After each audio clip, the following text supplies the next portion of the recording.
I'd like to talk to you for a few minutes about threat modeling. I want to tell you what threat modeling is.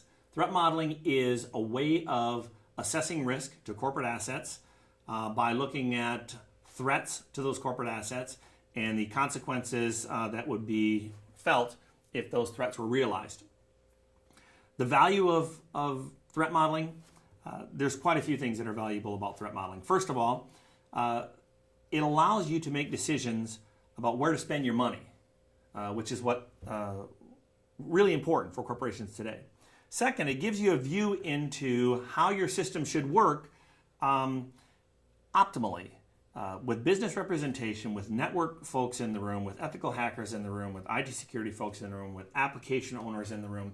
We can have a discussion about how a threat might be realized. We can talk about what's more important, what's less important. We can prioritize.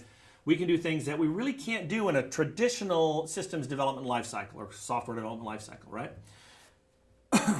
When do you threat model?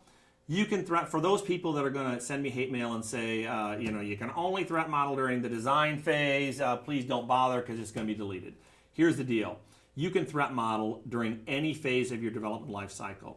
I've done threat modeling during each of those phases. You can do it in requirements. You simply cannot address as many risks.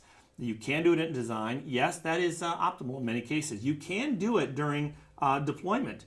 After a system has been out in the field for X number of months or years, a threat model is a very useful tool, especially when you've interconnected that system in ways that you never intended to do it. There's several kinds of threat modeling. Microsoft is really the leader in this area. There's two different kinds of threat modeling that they offer. There's an enterprise threat modeling process that I have written about several times. Actual process of threat modeling is to look at your architecture, the big components, how those components are put together, to have the right people in the room, and those right people are, depending on your organization, could be subject matter experts in security, networking, business representation. Those people are key. Application owners, the Office of General Counsel, your finance people. Data goes into the threat modeling process. That data has been classified. And then you kind of tie all these things together and say, how is it that this system is supposed to work? A feed is supposed to come from here to there. Somebody logs in at this endpoint. This transformation happens.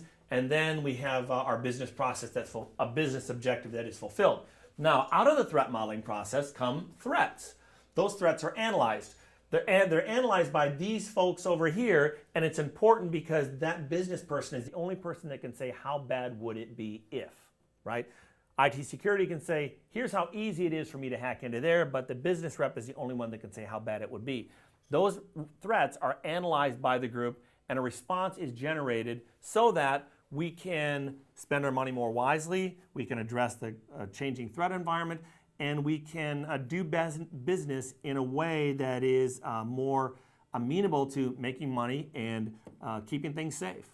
So there'll be more detailed videos on threat modeling forthcoming that'll show you exactly what to do and when, but this was intended to be a high level. I hope you enjoyed it. Thank you.